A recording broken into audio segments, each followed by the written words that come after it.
Hello and welcome to Diplomatic Derivatives.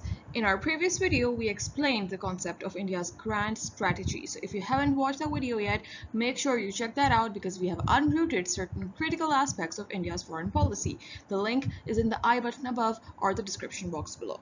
Today, we shift our focus to an even bigger question shaping our world, the great power rivalry between the United States and China. So is our world on the brink of Cold War 2.0 is the question we ask. Let's break this down step by step. To understand this rivalry, we need to look back at history. During the 20th century, the US and the Soviet Union fought the Cold War, a battle about ideology, military power, and global influence. But today, we see many scholars arguing that the United States and China are entering a similar era.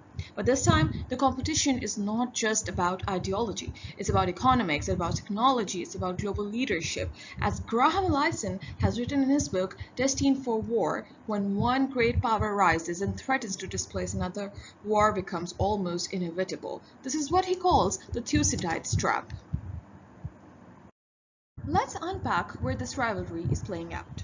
To begin with, in economics and trade, the US-China trade war since 2018 has set the stage for economic confrontation. On one hand, China's BRI seeks to integrate Asia, Africa, and Europe through infrastructure, whereas on the other, the US counters the Indo-Pacific economic framework, promoting transparent supply chains and reducing dependency on being. Moving forward to technology, the clash becomes evident in Huawei's 5G expansion versus the US market restrictions. Further, both powers are locked in a race for AI, advanced semiconductors, and quantum computing, each striving to shape the rules of future digital governance.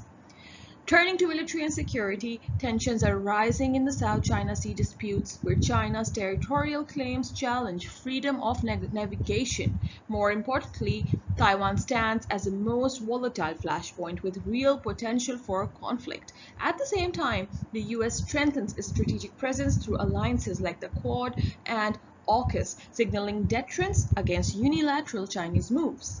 Finally, in ideology and global institutions, the United States champions liberal democracy and rules-based international order. In contrast, China promotes multipolarity and alternative governance structures. Through BRICS, the Shanghai Cooperation Organization, that's the SCO, and new financial institutions, being offers the Global South a competing vision to the Western-led system. This rivalry isn't just about Washington and being. It's reshaping the entire world, with countries being pressured to choose sides. Europe largely leaning towards the United States, while much of the Global South gravitates towards China. Moreover, Africa and Asia are becoming areas of influence where China's BRI projects are directly contested by US-led counter-initiatives.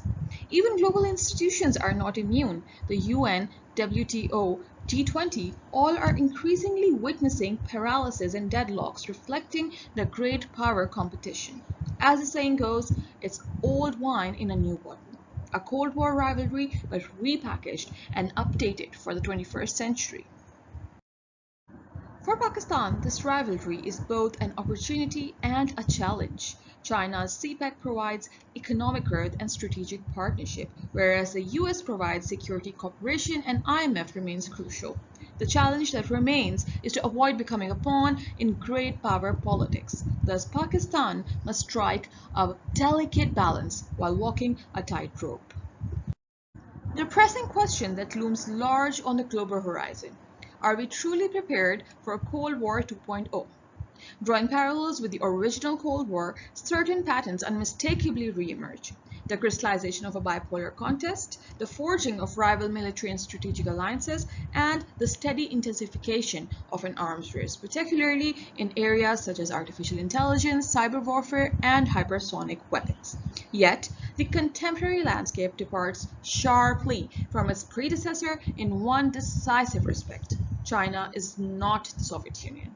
Unlike Moscow, which was largely insulated from the capitalist order, being is deeply enmeshed in the global economy, serving both as the world's factory and pivotal trading partner for developed and developing states alike. Consequently, any attempted decoupling or economic bifurcation would carry severe ripple effects across global markets, supply chains, and financial systems, making the Cold War 2.0 far more complex than its 20th century antecedent. The peril is that the world, fractured by polarization yet bound by interdependence, seems woefully unprepared for such a confrontation. A miscalculation here would not only echo the nuclear anxieties of the past, but could unravel the very fabric of globalization itself.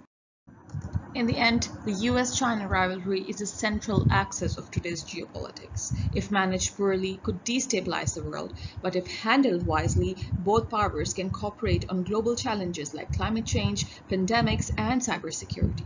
Because as the African proverb says, when elephants fight, the grass suffers. Smaller nations like Pakistan must be careful not to be crushed under the weight of Cold War 2.0. If you found this analysis insightful, make sure to like, share, and subscribe to my channel. Moving up, we'll be diving into the theoretical perspective as well as criticisms on the actions of rivals in great power politics that has ignited what we call the Cold War 2.0. Make sure to share this video with anyone interested in geopolitics and international relations. That's all for today. Thank you. Bye-bye.